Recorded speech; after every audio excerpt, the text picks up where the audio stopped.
మన బాగా మరుగులోకి జీవించేవారు.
కొంతకాలం తర్వాత ఆ దంపతులకు 12 బిడ్డలు జన్మించారు.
నాన్నగారు మీరు ఎందుకంత చెందుతున్నారు? కుమార్త, ఆ శివభగవాన్ని వరం ప్రకారం నేను 16 సంవత్సరాలు మాత్రమే జీవించగలను. దాని ప్రకారం మీ 16వ సంవత్సరం సమీపిస్తున్నది. అది తలుచుకొని మీ వివరము నేను చెందుతున్నాను. నాన్నగారు మీరు నాకు వేదాలు, పురాణాలు, శాస్త్రాలు అన్నీ నాకు నేర్పించారు.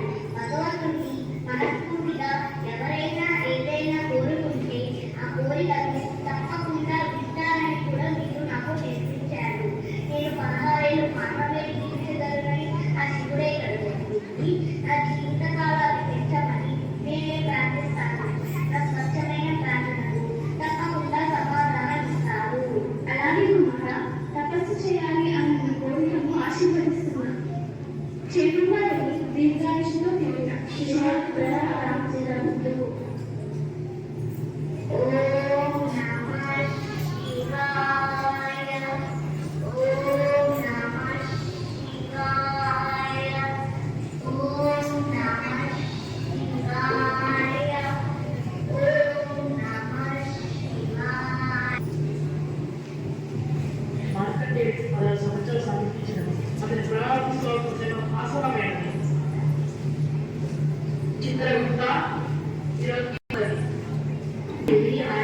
ప్రమాణం పూర్తయినది. ప్రభు ఎవరక్కడ అతను ఎవరన్నారా వెళ్ళి మాట్లాడే వెళ్ళండి.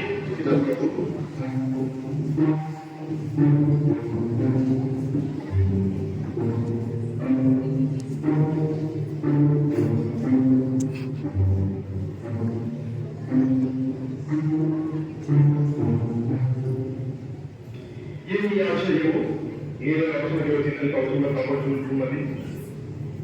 అయినా నేను వెళ్ళి తీసుకొని పోతాను.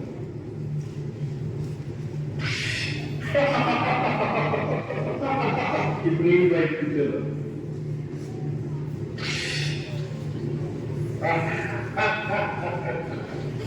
ఏ లక్షణమేమో ఆ వాడు కావచ్చు. అతన్ని ఆ శివుల నుండి కాపాడుతున్నాడు. అయితే మన ఫోన్ పోయి చెప్పాను. ఏమైంది నేను అతన్ని ఇక్కడికి తీసుకురాలేకపోయాను. కూర్చున్నారా? ఒక చిన్న పాత్ర తీసుకోవడం మీకు సాధ్యం పడదా? సరే, మరి నేనే బుక్ చేశాను. వెళ్ళండి, నా కళ్ళకు నిలబెట్టండి. మార్కండేయ ప్రణామాలు యమధర్మరాజా. మాసపత్రాలతో మా పట్టుని బెదరగొట్టి ఉద్యోగం తప్పించుకోదలిచావా? భూమి మీద నీ ఆయుష్ పరిసమాప్తమైంది. నేను అపచారం చేయలేదు ప్రభు. నేను శివపూజలో ఉండగా వారు వచ్చి వెళ్ళారేమో. శివపూజ ముగించుకొని వస్తాను. నమ్మి సేవించే భక్తులను ఆ పరమాత్ముడు ఎన్నడూ విడనాడడు.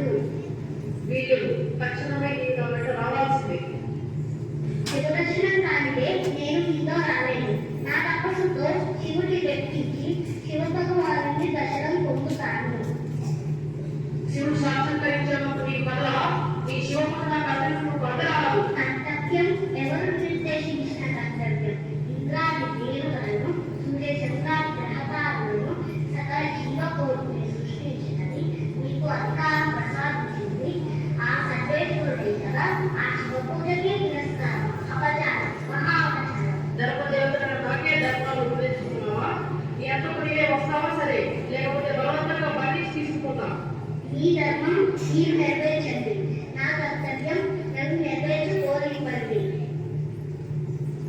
ఈ బ్రాహ్మణుడి తత్వం కలుపుకోవాలన్న అవకాశం బాగా అవుతుంది.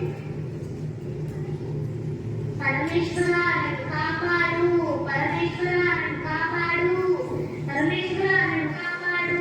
అలా మాత్రం నేను పిలుస్తుండగా శివుడు ఉగ్రరూపంలో ప్రత్యక్షమవుతాడు.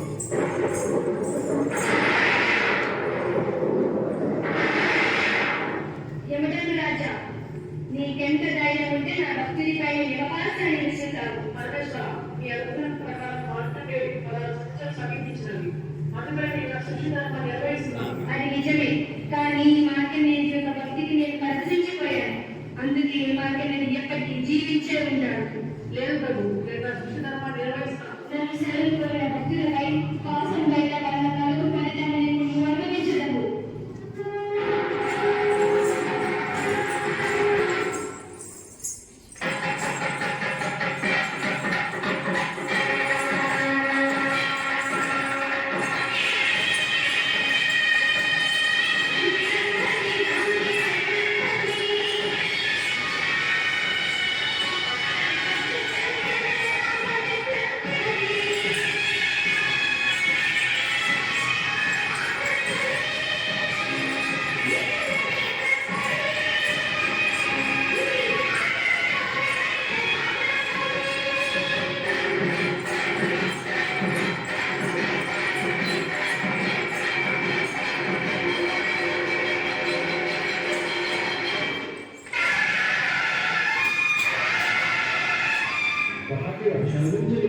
శాంతించండి. మీ ఉగ్రరూపంతో ఉల్లోకాలు అన్ని రకాల సుధరమవుతున్నాయి. శాంతించండి ప్రభు, శాంతించండి. దేవుడే రౌద్ర స్వరూపుడైతే ఈ ఉల్లోకాలన్నింటికి ఆపైన ప్రభు. ఇప్పటికే భూభారం అధికరించి ఎవడు లేచో భూమిపై జనగములే కానీ మరణం ఉండవు. శాంతించండి ప్రభు, శాంతించండి. శాంతించండి ప్రభు, శాంతించండి. ఎవరు లేకుండా సృష్టి మనకు కదా అట్లా సాగపడదు. అందుకనే యమధర్మరాజుని రక్షించండి స్వామి, రక్షించండి. లోకంలో లేకున్నట్లయితే సమానత్వం మనకు లేకుండా పోతుంది. అందుకే ప్రాణభిక్ష పెడుతుంది మా ప్రభు. అది నిజమే ఇంకా నిజమే. యమధర్మరాజు ఉన్నప్పుడే భూమి మీద ప్రతిష్టాపన జరుగుతుంది. కానీ మార్కండేయుడు ఎప్పటికీ జీవించే ఉంటాడు. అతనికి మరణందరికీ సంభవించదు. యమధర్మరాజా లెమ్ము.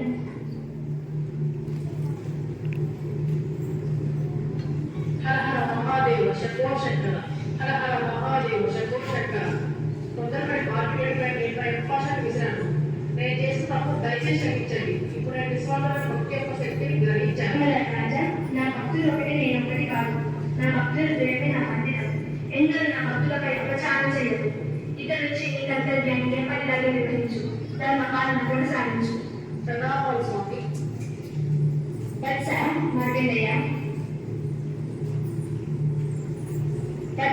మార్కండేయ, ఈ భక్తికి నేను మెచ్చాను.